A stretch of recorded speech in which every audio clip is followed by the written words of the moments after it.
Olá pessoal, essa é a nossa primeira entrevista para o site Gurida Automação, com o objetivo de ajudar os que estão se ingressando na área de automação industrial agora, bem como os que já são profissionais, para conhecerem mais sobre o assunto.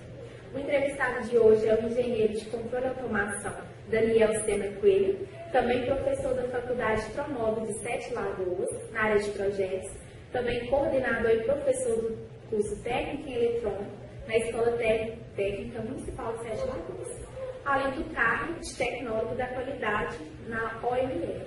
A nossa primeira pergunta, Daniel, é quando você parou, pensou e disse, essa é a minha profissão?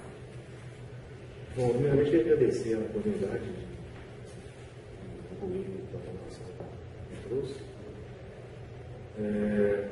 Fiquei bastante feliz, bastante honrado com essa entrevista do Pedro.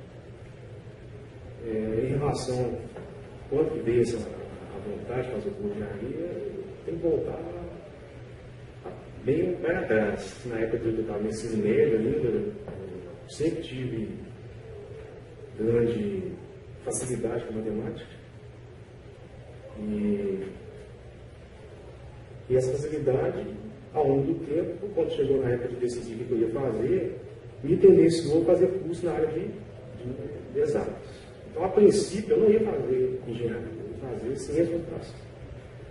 Então, quando eu já estava quase formado no segundo ano, eu vou fazer ciência da computação. Então, eu cheguei até a tentar vestibular na época para ciência da computação. Eu gostava dessa área de programação. Mas depois eu vi que comecei a pesquisar a parte de engenharia, eu achava bacana. Eu tinha primos mais velhos, eu já era engenheiro, eu achava bacana, eu achava o estado bacana, engenheiro. E depois, quando eu pesquisei sobre a área de engenharia, eu vi que como curso ele fornece uma bagagem bacana para os alunos, o curso é muito robusto. O engenheiro não tem que atuar somente na sua área de formação, na sua área técnica de formação. Ele atua muito na área de gestão das empresas. Nos permite estudar essa tarefa. Então, eu vou fazer engenharia, mas qual? Eu fui pesquisei e vi que a engenharia de automação ela tinha muito de programação, que é uma coisa que eu já achava interessante. E existia uma demanda, né, no mercado, uma lacuna no mercado profissionais dessa área. Então foi daí que eu decidi fazer engenharia de automação. E qual que é o perfil do profissional para essa área? Eu acredito que o perfil principal seria gostar da tecnologia. Tem que gostar muito de tecnologia.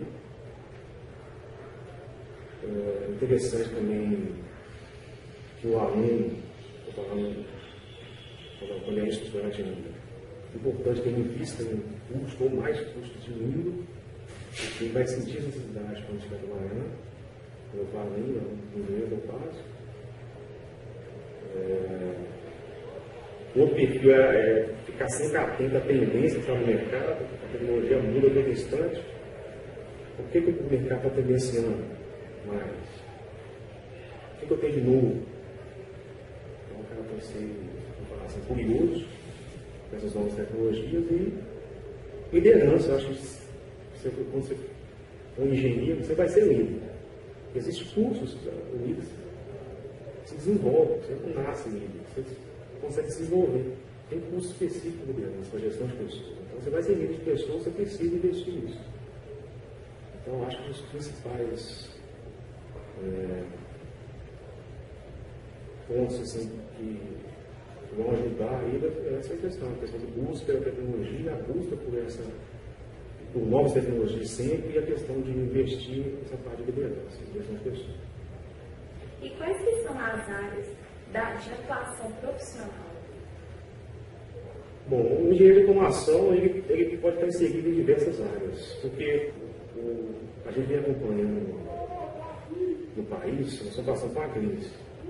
E bem antes da crise, o que uma empresa quer? A empresa quer lucro.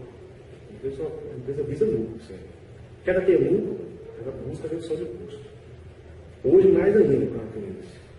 É aí que o engenheiro de automação entra, nessa parte de redução de custo, redução de desperdício, redução de perda no processo produtivo. Então, ele vai entrar nessa parte. ajudando ao quê? Eu vou produzir mais em menos tempo. Eu vou produzir mais com mais conformidade. Eu vou produzir mais com mais qualidade. Eu vou evitar uma não conformidade dos clientes. O custo é alto para o cliente. Por quê? Fazendo o quê? Automatizando, melhorando o processo produtivo. Então, as áreas são N tipo de área: automotiva, petroquímica, alimentícia,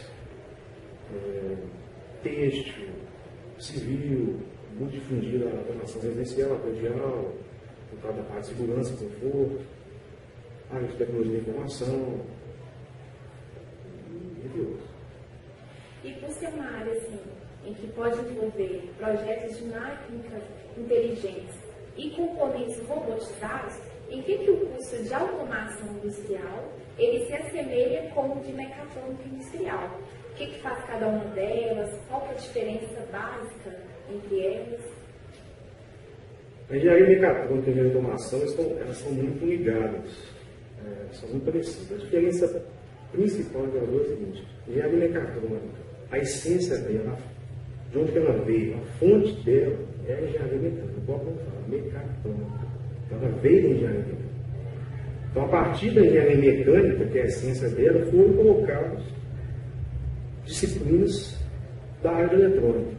Foram mescladas tanto mecânica como eletrônica, com ênfase na parte robótica. A engenharia de automação, a essência dela é a engenharia elétrica. A essência dela é a engenharia. Então, a pessoa que faz automação, ela vê muita cadeira do curso de engenharia elétrica. Porém, o que eu diferenciava? O enfoque dela é maior na parte de controle do processo, na parte de instrumentação e supervisão em rede industrial. O engenheiro eletricista não, o foco dele já é mais a parte de distribuição, geração de energia, máquinas. Já o engenheiro de automação não, o foco dele já é controle de processo, instrumentação, supervisão. O engenheiro de mecatrônica, tanto o engenheiro de mecatrônica como o engenheiro de automação, eles vão atuar no sentido de facilitar, facilitar é evitar, por exemplo, trabalhos insalubres, trabalhos perigosos que geram risco, melhorar a mentalidade do processo no sentido do trabalhador. Só que o engenheiro mecatrônico ele vai trabalhar projetando, dando manutenção, otimizando, mais na área de robótica, braços e meio braços, robótica, mecânica, na parte de solda, montagem. Enquanto o engenheiro de automação, o enfoque aí também vai ser também de projeto, de melhoria, mais na área de controle, muito na área de controle, instrumentação e, se for o caso, supervisão à distância, que envolve comunicação internet, e justamente para facilitar isso aí. Como os dados vão chegar a nível de diferencial, a nível de diretor da planta, como é que o diretor vai enxergar esses dados? Um coordenador de produção que se importa com determinada coisa. O diretor lá vai se importar com o outro. Então, como que esse dado vai chegar no diretor? O que quer ver isso onde fala? Então, a automação ele visa muito isso. E quais que são hoje as principais tendências e as áreas em evidência no mercado de trabalho hoje? As principais tendências é justamente automatizar. Apesar de as empresas hoje estão reduzindo o custo, a automação ainda é o melhor de se fazer. Porque nós estamos passando por uma crise, então essa crise é ruim para o país que outros concorrentes, principalmente a China, que tem um custo muito baixo de mão de obra, então o produto fica muito barato, ele entra muito no país. Então, para as empresas que concorrem, a primeira coisa que tem que fazer é automatizar. Para automatizar, vai aumentar o custo? Vai ter um custo alto no início, com certeza. Mas ela pensa, a visão da empresa tem que ser sempre a longo prazo. A longo prazo, ela vai ter o retorno, ela vai ter o benefício. Ela vai produzir mais, com menos tempo, com mais quantidade. Então, a tendência sempre é automatizar. Nem que seja pelo menos parte do processo, uma parte que está ruim, que está dando muito problema, não somente questão de produzir, mas pode também automatizar simplesmente por questão de evitar erro. O processamento manual tinha muito erro, porque o humano, a pessoa não tem jeito, ela erra. Todos nós erramos. Então a tendência é você colocar dispositivos que evitem o erro no processo. Então automatizar sempre é a tendência. Hoje está mais em alta, o que eu acredito, é o setor de agronegócio, que é muito investido no Brasil. O setor mais investido no Brasil é a questão de agronegócio. Então a automação está muito em alta lá. Todo tipo de inovação que você imaginar no setor, desde irrigação, iluminação, automação de granja, cultivo e colheita, parte de gado leiteiro, gado de corte, está muito automatizado isso aí. E também a parte médica, a parte do setor de medicina está muito em alta também, com grandes equipamentos aí, tanto para diagnóstico, para facilitar o diagnóstico do paciente, também para facilitar para o médico na hora do procedimento da cirurgia, que vai ser menos invasivo para o paciente e vai gastar menos tempo. Eu acho que essas duas áreas estão muito. E o que o mercado hoje exige desse profissional? O mercado, vamos pensar assim, quando você vai contratar um engenheiro de automação, o que a empresa busca é que esse cara seja um integrador. Esse cara tem que ser um integrador dentro do chão de fábrica. O que é ser um integrador? Ele tem que fazer com que os equipamentos que eu tenho no chão de fábrica, que são diversos fabricantes, eles se conversem entre si. Isso é a parte mais complicada da automação. Não é programar, não é fazer uma matéria supervisória, é justamente a comunicação entre esses equipamentos. Como é que eu vou fazer esses dados saírem do meu chão de fábrica e chegar lá no meu supervisório de maneira correta, do dado correto, em tempo real. Então, e o mais difícil é a comunicação. Então, o que eles esperam é que o profissional tenha uma boa bagagem nessa parte de rede industrial. Eu acredito que a instrumentação também é extremamente importante. Instrumentação da rede industrial. E a pessoa também tem que ser pensamento rápido na solução de problemas, vai lidar com produção com cobrança. Quem já trabalha na área dos profissionais que estão nos escutando sabe disso, a produção que ensina, então o cara tem que pensar rápido na solução de problemas. Ele tem que ter uma visão boa de manutenção, bom conhecimento de programação, bom conhecimento de controle. Então, esse integrador, esse cara integrador que eles buscam contato com o engenheiro de automação. É o cara que vai trazer, não somente, se ocorrer um problema, temos um cara na empresa, por exemplo, a empresa ela contratou uma empresa terceira que fez a automação daquela linha, e depois contratou um engenheiro para poder tomar conta daquela linha. Então, qualquer pepino que acontece, ele está lá para resolver. Mas não é só para resolver problema, ele também está lá para melhoria contínua. Porque eu falei anteriormente, eu preciso colocar dispositivos à prova de erro. Que a gente dá o nome no setor automotivo de cocaioques, que o pessoal chama. Dá o nome da linha que vão evitar que a pessoa erre. É uma memória. A pessoa está lá para pensar nessas coisas. Então, a cabeça pensante que é o meio de automação. Isso que eles buscam quando qualquer pessoa. E como em toda profissão há desafios, essa não é exceção. Qual que é os desafios dessa carreira? Eu acredito que são colocar duas visões. Se você é recém-formado ou já é formado há mais tempo mesmo, se você trabalha numa planta industrial, independente da automotiva, independente da você foi contratado, então foi o que eu falei anteriormente. Você foi contratado para o setor de automação, de setor de manutenção. Aí tem manutenção elétrica, manutenção eletrônica, e você está lá inserido na manutenção.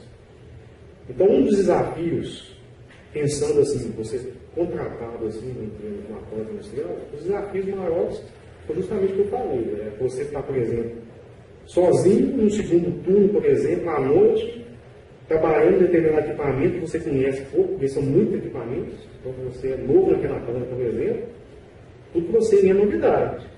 Então, você está trabalhando, por exemplo, no segundo turno, 10 horas da noite, deu um problema no equipamento, você está lá sozinho, Você tem que resolver aquele problema. Então você vai ter que correr atrás do manual, ligar com o fabricante, conversar com o fabricante e tentar resolver aquele problema. Isso pensando você trabalhando numa. Então, esse é um grande desafio. E a cobrança atrás de vocês por produção. Agora, se você entra numa empresa integradora, o que são empresas integradoras? São empresas específicas de automação. Essas empresas, elas prestam serviço para essas plantas industriais. Então, você pode chegar, hoje eu estou trabalhando lá no sul do país, numa empresa automotiva. No outro mês eu estou trabalhando lá no Pará, numa empresa peixe, por exemplo.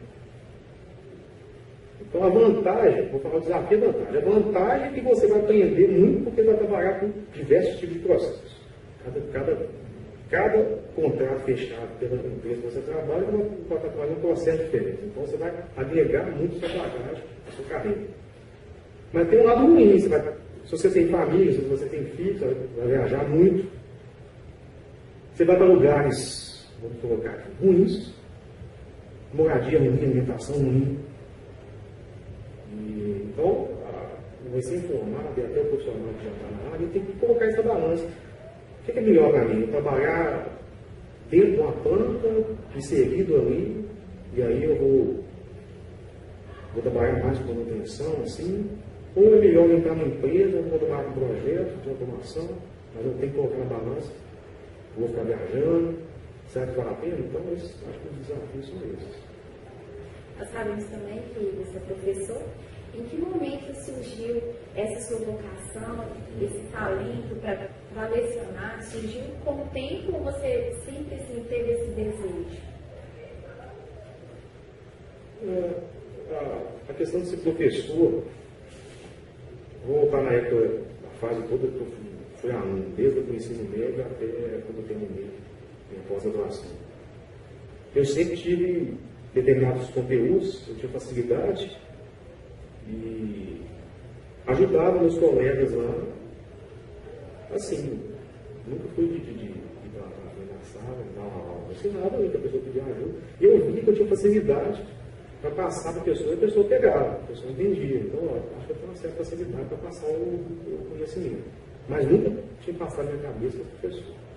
Aí quando eu fiz um trabalho com o professor Armando Senna, lá no Senai, excelente pessoa, experiência enorme.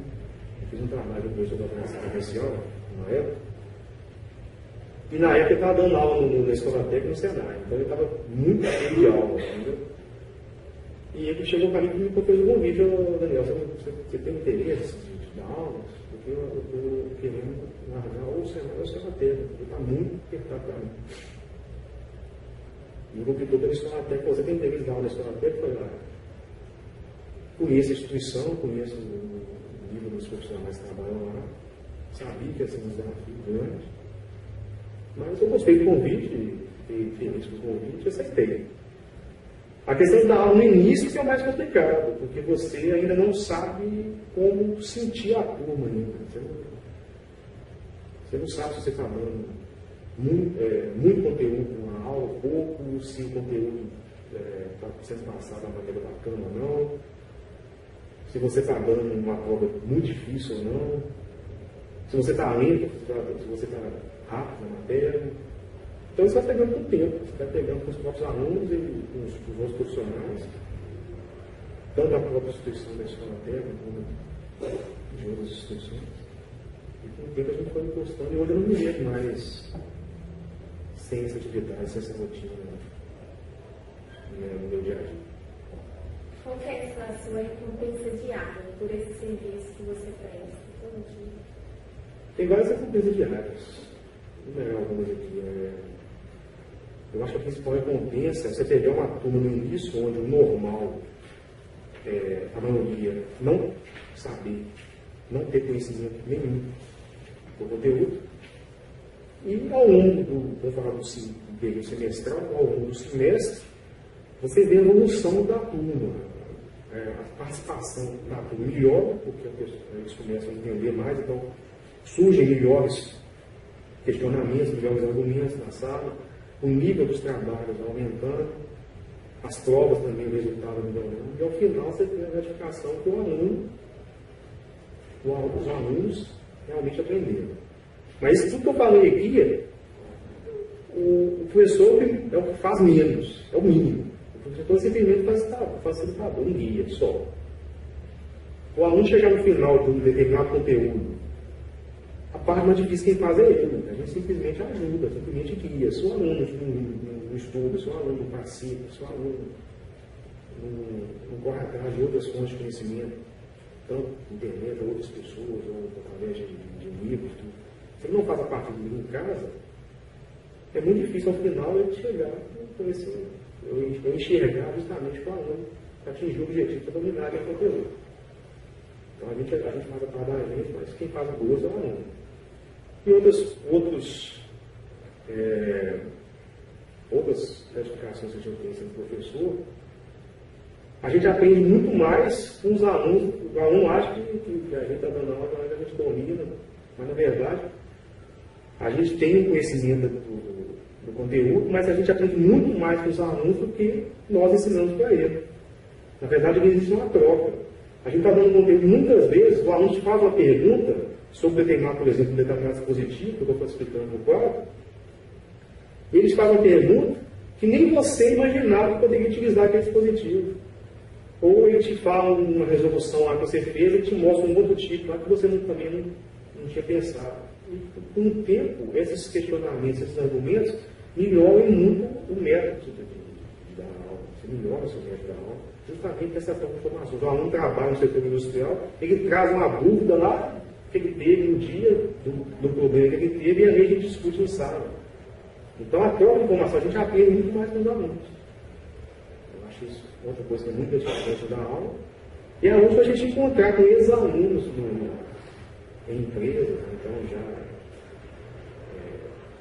já formados, já profissionais, e ver que cresceu profissionalmente, pessoalmente, e a gente conseguiu contribuir um pouquinho com isso. E já teve algum momento marcante? Você pode nos contar? Tem vários momentos marcantes. Se eu pensar em nível desde que eu dou aula, quando a escola técnica me convidou para ser coordenador, mas foi bem marcante para mim. Foi um reconhecimento do trabalho. Eu sabia que esse é um desafio, tem muito a melhorar. Sempre a gente tem que buscar melhorar. Busca fazer o melhor da cidade, mas sempre vai ter alguma coisa que você tem que melhorar. Então, acho que muita coisa tem que melhorar.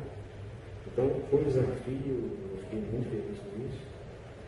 Teve um episódio também que eu fui para amigo de uma turma da eletrônica, e quando eu estava lá em cima, lá no palco, eles foram chamar os professores homenageados, e eu era homenageado de outra turma, só que eles esconderam de mim, eu fiquei sabendo só na hora. Aí eu estava lá em cima, e começou a chamar homenageado, chamava meu nome, aí fui para amigo da turma de eletrônica, homenageado pelo Eletrotécnico. Então foi muito bacana isso também. Se eu pensar na questão na época eu era estudante, quando eu fiz meu TCC, também foi um momento bacana para mim, no momento da apresentação para a banda de professores. Fiz o trabalho sozinho. Vocês estudantes, vocês vão passar por isso, não ver como é. É um momento de muito trabalho no final. Mas é extremamente gratificante quando você apresenta e funciona. Eu trabalho com toda a pessoa da formação especial. Eu fiz uma maquete, toda instrumentada, mostrando a supervisão dessa maquete, de internet, tudo muito bacana. Então, quando você planeja, corre atrás, apresenta e tem a resposta positiva, foi muito bacana isso também. Pensando pessoalmente, não tem também grandes sérias especializações aí, no casamento, tudo. Foi planejado, correu até melhor do que a gente esperava, depois da construção, acabei de construir um pouquinho. Então, são essas ações que a gente está aí, alimentando a gente no vida. Como que o recém-formado hoje, ele pode adquirir um diferencial nesse mercado hoje? Que cursos você indicaria para esses novos que estão chegando agora? Eu acho que o principal, uma coisa que eu já falei, o recém-formado, duas coisas. Ele investir em meninos, que eu já falei, Por que investir nisso? Eu volto a falar, você vai deparar em em vários momentos você vai estar sozinho, isso quando vocês forem profissionais, ou então quem já atua, sabe disso, então quando vocês for atuar, você vai se deparar com isso, você vai passar a ter que buscar informações manuais que muito difícil estar em português. Você tem 2% vai estar em português, 98% vai estar em inglês, ou em alemão, italiano, então. E não só ler, né? Você tem que, muitas vezes vai ter que entrar em contato com a pessoa, no Skype, no telefone, e conversar com a pessoa, com o fabricante, para poder entender o que ele fez naquela linha de programação, por exemplo. Você tentar ver o que está acontecendo, o que está dando errado. E então, investir nessa área, investir também em estágio. Não forme sem estágio. Faça o estágio. O estágio é o primeiro passo para você adquirir uma pequena bagagem para quando se tornar um profissional. É muito difícil depois que você formou, sem estágio, já conseguir entrar na planta industrial. Assim, já vão cobrar de você uma mínima experiência. A mesma que nos programas de training. Até nos programas de training, a maioria das pessoas que passam já trabalharam para fazer um estágio, então tem aquela pequena bagagem. E é bom você ter essa mescla de teoria e prática, né, da faculdade, com a prática na planta industrial, numa empresa integradora. É importante. Em relação a cursos, você, como estudante primeiro, você tem que enxergar toda a gama de disciplinas que você vai fazer, qual que você tem mais afinidade. Eu gostei mais de instrumentação. Então, se você gostou muito de instrumentação, quando você terminar, invista numa pós-instrumentação. Eu gostei muito de controle de processo, então invista em pós em automação, com ênfase em controle de processo, que tem muito a ver. Gostei de programação, invista. Gostei, faça um curso de gerenciamento de projetos, está muito em alta. Tudo hoje que se fala projeto. Faça um curso de gestão de projetos.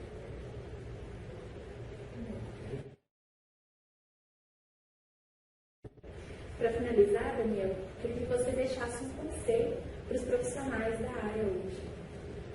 O principal conselho que pode deixar para os profissionais já mais tempo no mercado e aos recém-formados é nunca pare de estudar. Seja um eterno estudante. Não adianta você já estar há 5, 10 anos em uma determinada planta industrial, dominar aqueles equipamentos e você se colocar como detentor de todo conhecimento, que você domina aquele mundo.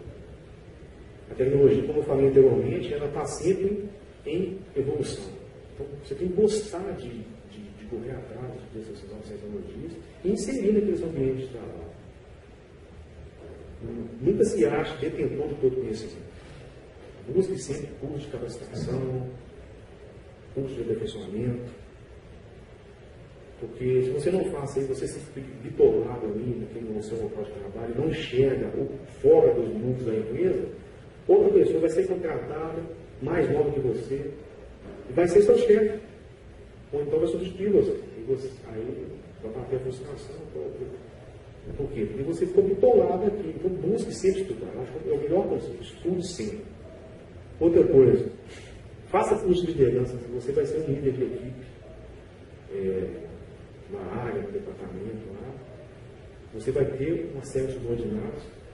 E você precisa saber como conversar com eles. Como gerir essas pessoas. Então, respeite sempre a opinião dessas pessoas. Elas têm muito a agregar para você. E exclua a parte ruim, que são o que acontece em muitas empresas, que é fofocas, intrigas, não querendo passar por cima do outro. Exclua isso. Dê seu melhor sempre. E se você estiver dando o seu melhor e ainda não for o suficiente, e a empresa não está te reconhecendo que você dando o seu melhor, busque outra oportunidade. Busque outro local de trabalho, onde você vai ser reconhecido. E outra dica é cuidado com o que você posta em redes sociais. Você é uma pessoa no seu ambiente pessoal, com seus amigos. Você é outra pessoa no ambiente profissional. Só que muitas empresas não estão olhando o que você está postando.